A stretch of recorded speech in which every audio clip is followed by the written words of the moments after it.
What do you understand by politics?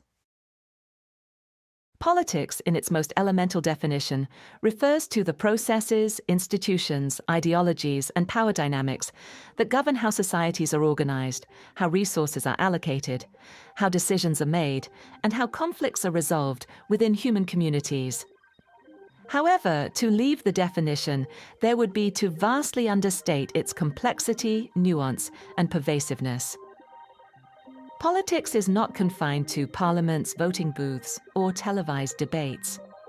Rather, it permeates every layer of social life, from the structure of the workplace to the curriculum of educational institutions, from diplomatic treaties to the design of a social media algorithm. At its core, politics is about power. Who has it, how it is legitimized, how it is exercised, and how it is contested.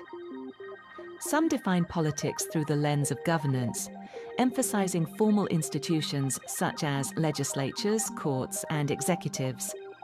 Others adopt a broader sociological or philosophical interpretation, where politics is about the distribution and contestation of power in all spheres of life. The feminist scholar Carol Hanisch famously claimed that the personal is political, illustrating how private matters, gender roles, household labor, bodily autonomy, are embedded within broader political structures.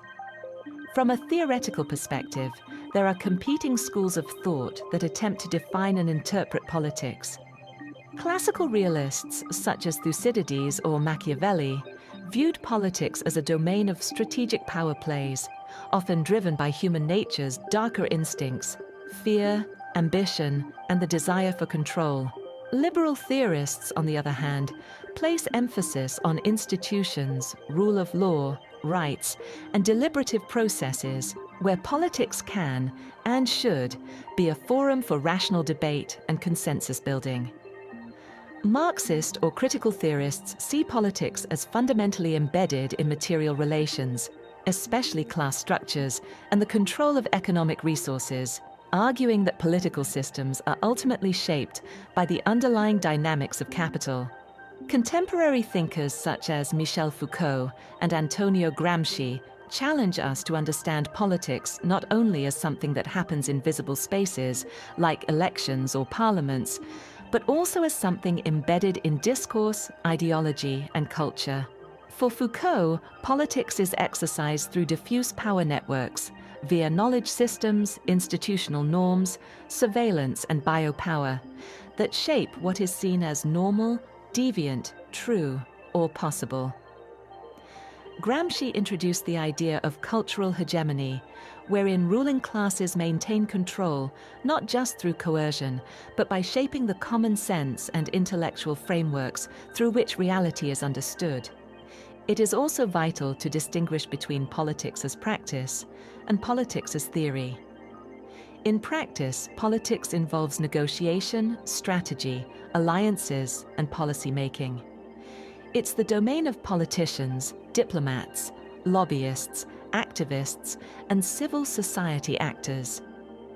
In theory, it involves rigorous analysis, critical reflection, and normative evaluation. The two domains often interact and frequently clash, with academics critiquing the compromises of real-world politics, and practitioners accusing theorists of naivety.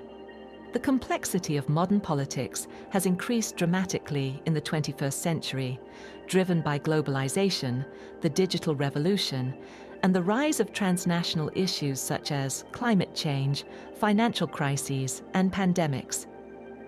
Political authority is now distributed across multiple levels, from local councils to supranational bodies like the European Union.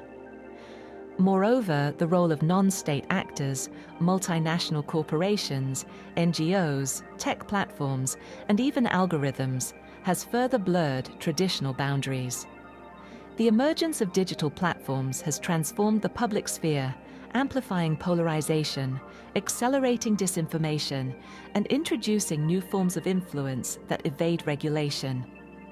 From a psychological perspective, politics also intersects with identity, emotion, and cognition. Increasingly, political affiliation is tied not merely to policy preference, but to deeper tribal identities. Concepts like political affect, post-truth politics, and cognitive dissonance help explain why individuals may cling to ideologies or leaders, even in the face of contradictory evidence. In this context, the study of politics becomes not only about institutional structures, but also about human behavior under conditions of uncertainty, fear, and group loyalty. We must also consider the economic dimensions. Politics is invariably intertwined with the control of resources, the regulation of markets, and the distribution of wealth. Policies on taxation, welfare, trade, and regulation reflect not only technical decisions, but deeply ideological battles over whose interest should prevail. Economic policy, in turn, affects political stability, legitimacy, and trust. The rise of inequality, precarity, and financialization has spurred new political movements, from populist backlash to radical left resurgences. Furthermore, politics involves not only the exercise of power, but also its limitation. Concepts such as constitutionalism, separation of powers, checks and balances, and rule of law are designed to constrain authority and protect individual liberties. Yet even these institutions are political, shaped by history, interpretation, and struggle. In global terms, politics is about international relations, geopolitical strategies, and the competition among states, ideologies, and economic blocs. Realist theories focus on power balances and national interest, while liberal internationalists highlight cooperation, norms, and multilateralism. Post-colonial theorists critique global hierarchies and expose how Western dominance persists through institutions like the International Monetary Fund, World Bank, or the United Nations Security Council. In sum, politics is everywhere and in everything. It is a site of conflict and cooperation, control and emancipation, illusion and truth. It asks perennial questions about justice, authority, freedom and equality, and forces us to reckon with the messiness of collective human life.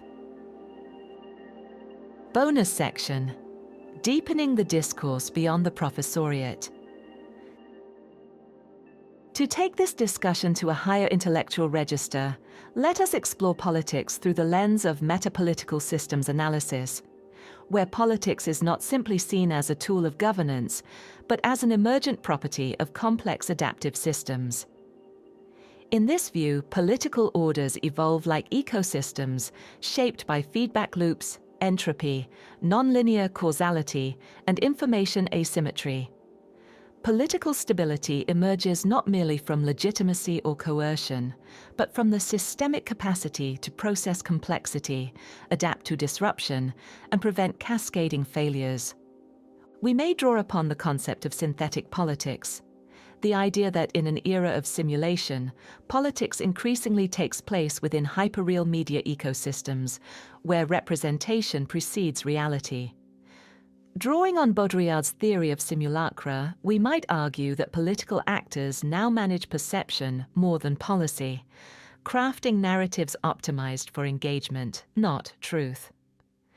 This leads to a condition where the appearance of action replaces the substance of governance. Moreover, from the perspective of governance under uncertainty, modern politics must be re-evaluated in terms of decision-making under epistemic opacity. In a world of AI systems, quantum computation, complex supply chains, and climate feedback loops, no actor possesses full information or control. Therefore, politics becomes a game of navigating ambiguity, mobilizing trust, and designing institutions that can learn and evolve, a challenge that exceeds traditional democratic or authoritarian models. Finally, we may introduce the philosophy of asymmetry in political relations. Not just the visible asymmetry between elites and masses, or states and corporations, but the structural asymmetries embedded in code, trade agreements, and treaty architectures. These produce inertial logics that reproduce inequality even in the absence of malice. Thus, to be truly political in the 21st century is not merely to debate, vote, or legislate. It is to question the architecture of systems themselves, from source code to institutional design, from myth to metrics. In this deeper view, politics is not the art of the possible. It is the art of defining the possible, of shaping the frames, protocols, and languages through which we imagine and enact our futures. And in this sense, it is nothing less than a civilization-scale project, worthy of your deepest thought, your critical analysis, and your sustained engagement.